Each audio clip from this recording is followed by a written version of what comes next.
Fresh Morning. La Fresh Morning.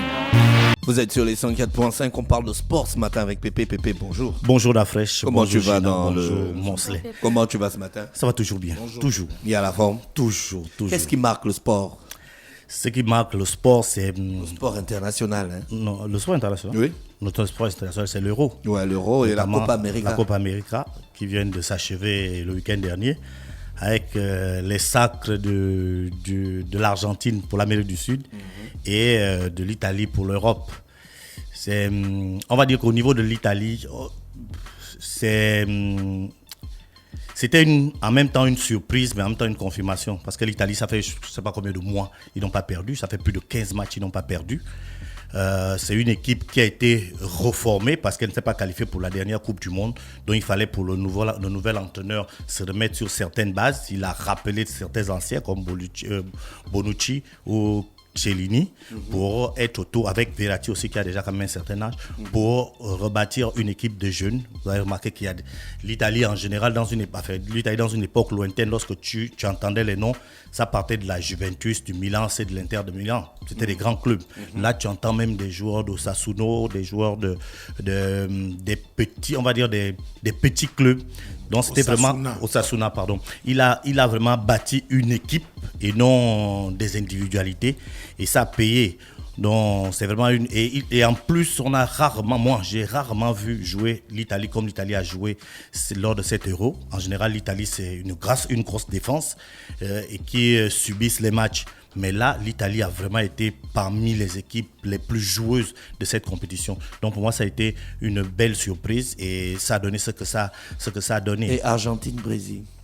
Argentine-Brésil, c'était un match, pour ceux qui ont suivi ce match, s'ils avaient suivi rien que la première mi-temps, après tu n'as pas envie de suivre la deuxième mi-temps. Ouais. Parce que c'était de la boucherie entre griffes. Oui, je disais à l'époque, quand tu regardais la Copa América, tu sentais vraiment que c'était technique. Oui, c'était le très haut niveau. C'était du très haut niveau, mais là c'était de la violence. Oui, mais déjà il y a le contexte. C'est Brésil-Argentine. C'est peut-être la pire des rivalités qui existent dans le football au niveau des équipes nationales. Donc, et on est encore dans le fait que le Brésil a organisé la compétition, donc on était au Brésil.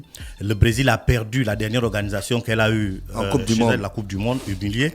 Donc il y a tout ça qui est venu faire en sorte que ce match, en tout cas du moins la première mi-temps, ne ressemblait même pas à un match de football. Après tu peux mettre le fait que aujourd'hui, ça ne ressemblait pas à un match de football. Non, il y avait trop de violence. Il y a trop de violence. Tu n'as pas suivi. Il y avait des joueurs qui sont sortis avec des blessures. Des joueurs qui sont sortis avec des blessures et les blessures de sang, parce qu'il y a des blessures où quelqu'un s'est foulé le pied, on ne voit pas la trace de sang. Mais là, on a vu au-delà des paires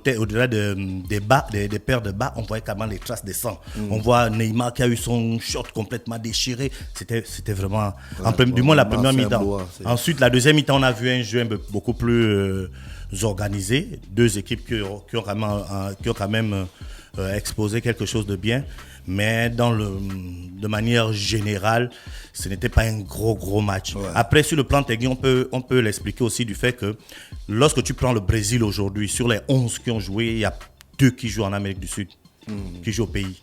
Lorsque tu prends l'Argentine, c'est à peu près dans les mêmes eaux. Or, à cette époque, l'époque dont tu parles, les 3/4 des joueurs jouaient en Amérique du Sud. Ouais. Tu vois, et on n'avait que 2 ou 3 qui revenaient d'Europe.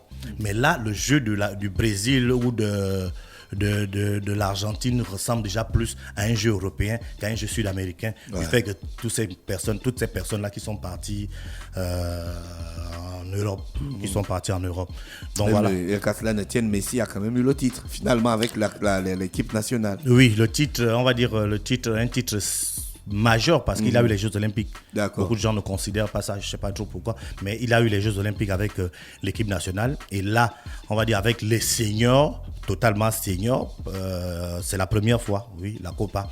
Et il y avait un double enjeu lors de cette finale parce que lui qui est, on va dire, le joueur majeur de l'Argentine et Neymar qui est le joueur majeur du Brésil, aucun des deux n'avait jamais eu la Copa. Donc c'était vraiment un gros défi entre les deux. Et c'est Messi qui a... Messi est meilleur que Neymar, du début jusqu'au bout, quoi. Oui, lorsqu'on prend... En individuel. Lorsqu'on prend les carrières, oui, il n'y a pas... j'ai envie de dire, il n'y a pas photo lorsqu'on parle de carrière, même si Neymar aurait pu avoir une carrière beaucoup plus importante que ça. Mais lorsqu'on prend la carrière... Pourquoi tu dis aurait Hein? Pourquoi tu dis aurait? Parce je crois il s'est beaucoup blessé. Et lui-même, dans sa tête, il n'a pas été assez posé pour pouvoir passer certains paliers. Lorsque tu vois le Neymar de Barcelone, tu te dis, non, ça c'est un ballon d'or, un potentiel ballon d'or. Enfin, c'est de la route est tracée pour qu'il soit ballon d'or. Mais 4-5 ans après, tu as l'impression qu'il n'a pas progressé. Tu vois, donc, il est resté beaucoup enfant dans certaines choses, dans certains événements.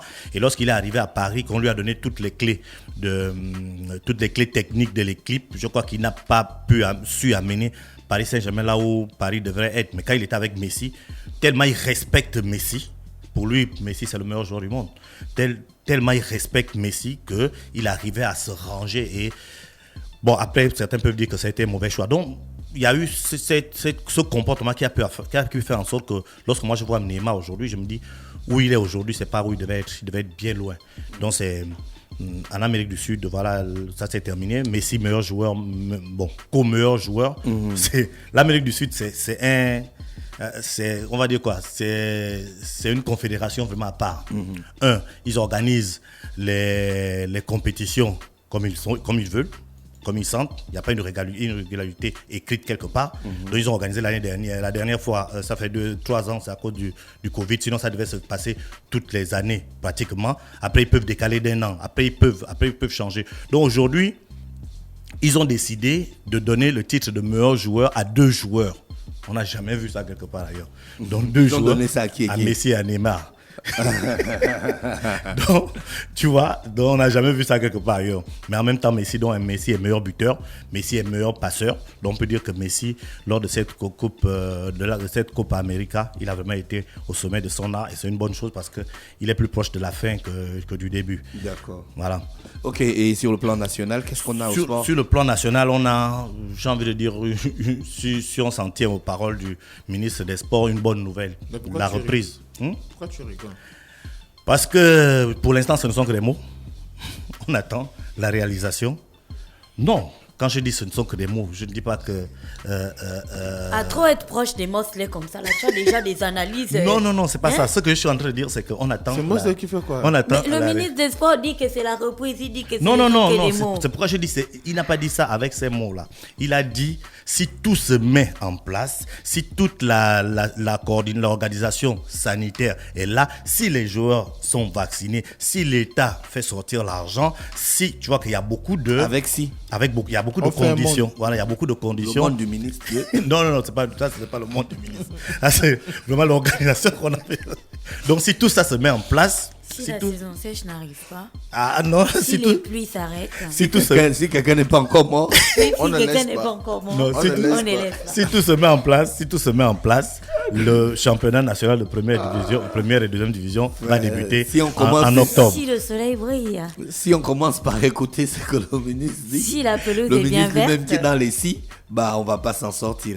Mais oui, mais parce que pour l'instant, tout ne dépend pas que de lui. Tu vois, on dit il faut que les clubs se vaccinent, il faut que les joueurs qui sont dans les clubs se vaccinent. Il faut que il y ait une certaine organisation sur le plan sanitaire. Donc cette organisation-là ne dépend pas du gouvernement, ne dépend pas du chef de l'État, ça dépend purement des clubs. Et maintenant, au gouvernement, à la LINAF, à la fédération et à toutes les structures d'encourager les clubs à atteindre ce niveau. Donc il y a eu une rencontre où il était question pour le ministre des Sports de remettre officiellement le rapport final des assises au club de première et de deuxième division. Finalement, le rapport final est arrivé. Oui. Voilà. Tu as un exemplaire du rapport final? Oui, 116 pages, mon frère. Et puis, on a lu des bouquins qui ont plus de pages que ça. Non, je dis ça, c'est vrai ou quoi? Ça ne me fait pas. On a lu des bouquins qui ont plus de pages que ça. Et puis, c'est un rapport, c'est quelque chose d'intéressant pour les clubs, non. Pour les clubs, pour la tout le monde. Société. Voilà. On doit savoir ce qui s'est dit là-bas. Et moi, j'encourage vraiment les. Est-ce qu'on peut retrouver le rapport là sur le site internet? Bien sûr, je peux même t'envoyer ça là. C'est ouvert à tout le monde. Pour une première fois. Ah ouais? Oui.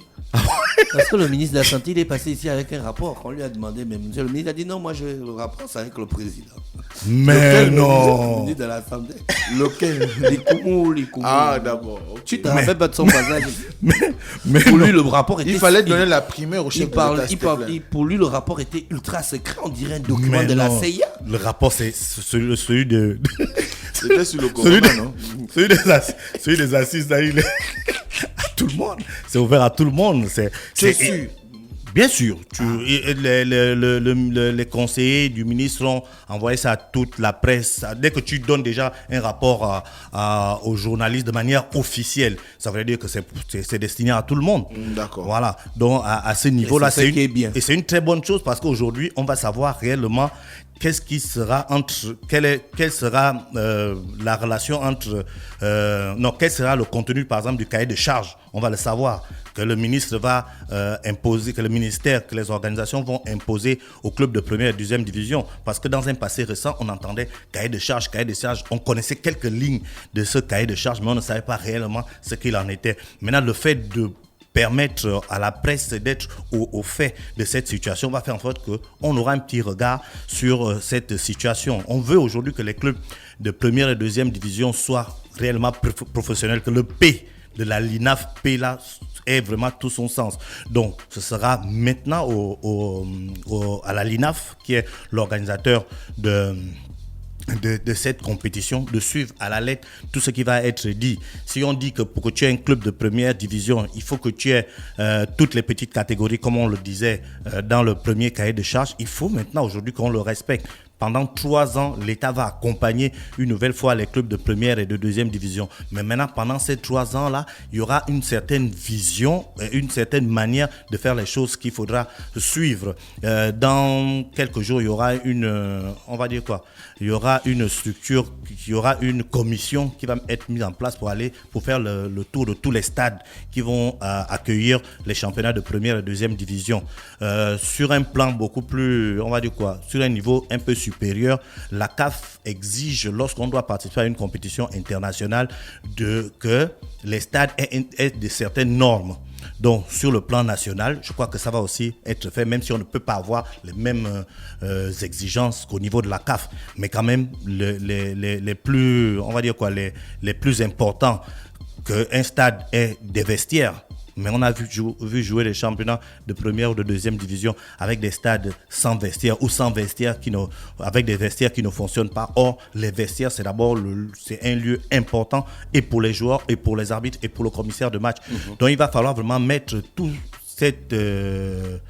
cela en musique pour que le championnat redémarre. Aujourd'hui, on est en juillet. On va dire on a 3 ou 4 mois pour les clubs pour être prêts. Et pour être prêt sur le plan administratif, pour être prêt aussi sur le plan physique, c'est à ce niveau-là que j'ai un peu des inquiétudes parce que les gars qui ont fait plus d'1 an sans jouer et qui doivent rejouer, reprendre dans 3 ou 4 mois, ils seront dans quel état? Est-ce qu'on a réellement des professionnels capables de les accompagner pour une reprise en douceur et pour qu'il n'y ait pas de blessures ou autres qui pourraient freiner donc, la reprise de ce championnat? Donc il y a toute cette réflexion qu'il faut pour les clubs mettre déjà en place pour que ce championnat qui devrait débuter en octobre soit vraiment, que ça se passe vraiment dans les bonnes conditions et que le Gabon qui aura joué les éliminatoires de la Coupe du Monde un peu après puisse aussi avoir un champ beaucoup plus large.